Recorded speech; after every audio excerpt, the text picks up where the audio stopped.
Bueno, hola a todos. Como les conté, vamos a estar hablando del abordaje del cráneo en osteopatía. Esto nace con William Sutherland, que fue alumno de Steele, de la primera camada de alumnos de la Escuela de Osteopatía Americana, ¿sí? Allá por la primera escuela de osteopatía se fundó en 1892. Y como les contaba, Sutherland fue alumno de esa primera generación, ¿sí? Además era médico y obviamente se recibió después de osteópata. Ya la osteopatía craneal, Steele la había introducido, pero fue Sutherland quien se obsesionó con el estudio del cráneo, ¿sí? En un material de pacientes, bueno, nosotros siempre tenemos cuando estudiamos anatomía, todos los que hacemos, los que estamos en salud, tenemos materiales cadavéricos, ¿sí? Entonces, él se dio cuenta que estudiando este cráneo, le llamaban la atención estos huesos, ¿sí? El cráneo son varios huesos unidos. Bueno, esas uniones que se ven son las suturas, ¿sí? Entonces, se me está desarmando el cráneo. Estas suturas son las articulaciones que tienen los huesos del cráneo entre sí. Cuando recién nacemos, estos no son huesos, son cartílagos y son membranas. Y después en determinados momentos de nuestras vidas, esto se va osificando, ¿sí? Todos los que estudiamos, como les decía, anatomía, nos enseñaron que una vez que estas suturas se fusionan, ya no hay más movimiento, ¿sí? Por ende, en un cráneo adulto, ya el cráneo queda como una caja cerrada. Esa es la transmisión de la información que a nosotros nos dieron. Pero como les contaba, Sutherland empezó a observar que las suturas de cada una de las piezas entre sí eran diferentes. Vean que esta que es entre los parietales es más bien como un serruchito, dentadas, y fíjense estas de los temporales que son como más lisitas, ¿sí? La cosa dentada está de la parte interna, ¿sí? El temporal, que es este hueso puntualmente, tiene ese orificio que no sé si llegan a ver, que es el conducto auditivo externo. Todo este hueso que a nosotros anatómicamente corresponde a esta zona aproximadamente, no solo aloja el conducto auditivo, sino que también aloja el aparato vestibular, que tiene relación con el equilibrio. Pero esto lo vamos a ver en otro momento, ¿sí? Que es súper interesante también. Y fíjense que este hueso temporal también es asiento de la articulación archiconocida temporomandibular, ¿sí? Que es la que tiene que ver con todo el tema de la oclusión, que también vamos a hablar, ¿sí? Entonces fíjense la importancia del temporal. A Sutherland le llamaba la atención este hueso precisamente, porque él observó que tenía, y ahora lo voy a ir desarmando mientras les cuento, tenía esa posibilidad de moverse como si fueran como las branquias de un pez. ¿Vieron que los peces tienen en la zona de las branquias, se abren y tienen ese mecanismo de respiración a través de ellas?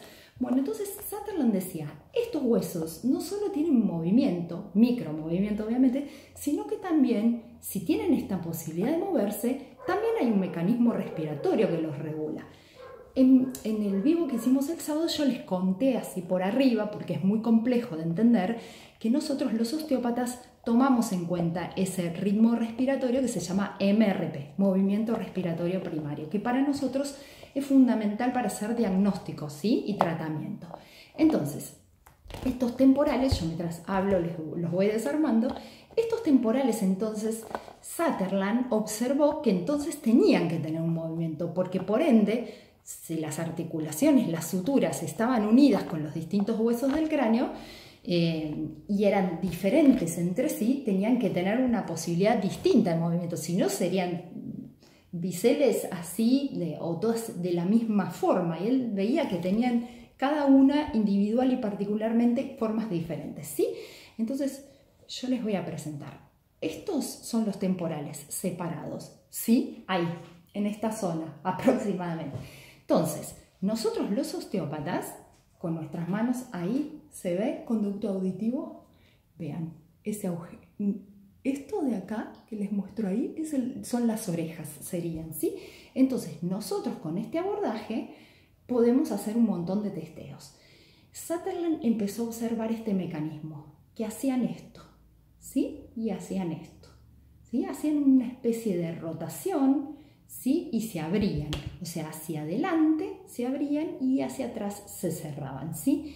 Esto muy en forma de micromovimiento, pero él tuvo que hacer muchísimos estudios sobre él mismo para darse cuenta que esto realmente que él validaba era lo correcto, ¿sí?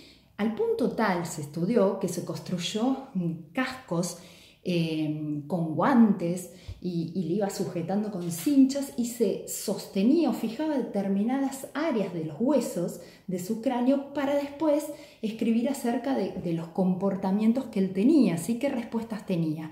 Muchas veces en sus escritos se dice que él llegó a tener estados de convulsiones por la influencia que ejercía, ¿no?, sobre sus propios huesos del cráneo. Pero ¿por qué él probó con él mismo? Porque decía que en un material que no está vivo, ¿sí?, el hueso no se comporta de la misma manera. No se puede reproducir con modelos que no están vivos, ¿se entiende? Porque si bien el hueso es un material más sólido, diferente a lo que puede ser un músculo y otros tejidos, no deja de ser, en un tejido vivo, de tener plasticidad, ¿sí?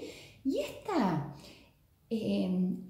introducción que nos hizo Sutherland a nosotros los osteópatas nos dejó un mundo muy amplio para el abordaje desde la osteopatía. ¿Por qué? Porque yo les contaba, si bien no hay especialidades en osteopatía, todos los osteópatas tenemos que manejar todo el cuerpo y todas las maniobras, pero sí lo que se hace es, al trabajar sobre el cráneo se puede trabajar en muchísimas condiciones o situaciones. Por ejemplo, migrañas, zumbidos en los oídos, acúfenos, ¿sí? Y casos de sinusitis, casos de congestión en la vista, mareos, muchas veces también aquellos estadios de vértigo, ¿sí?, que nosotros le decimos vértigo posicional benigno, que no tiene que ver con una patología concreta. Entonces, todas estas cosas las podemos trabajar, o al menos entrar a observar y a tratar los osteópatas, ¿sí? Y un montón de otras cosas más. Pero lo que quiero dejarles de esta publicación, más importante que todos, es que imagínense este abordaje en los niños, que yo les contaba que estaría buenísimo que se puedan atender recién nacidos por todas las cuestiones que sufre su cráneo, ya sea intraútero, por los posicionamientos dentro de la pelvis materna, cuando esa pelvis por ahí está tensa o no tiene la elasticidad que tiene que tener, que eso también lo trabajamos con osteopatía, ¿sí? Y mismo también por el pasaje en el canal de parto. Si es cesárea, tiene un montón de otras cuestiones para trabajar que los osteópatas también tenemos en cuenta. Y si es parto natural, lo mismo. Sí, situaciones diferentes, pero puntualmente en los niños se puede estar trabajando con el abordaje del cráneo, tortícolis congénitas, problemas de succión disfuncional, como contábamos el sábado, cuestiones de conjuntivitis, ¿sí? O cuando muchas veces a los bebés se les tapona un poquito algún conducto de lagrimal de alguno de los dos ojos, ¿sí? Otitis, que hay chicos que hacen otitis a repetición, también cuando tienen reflujos, ¿sí?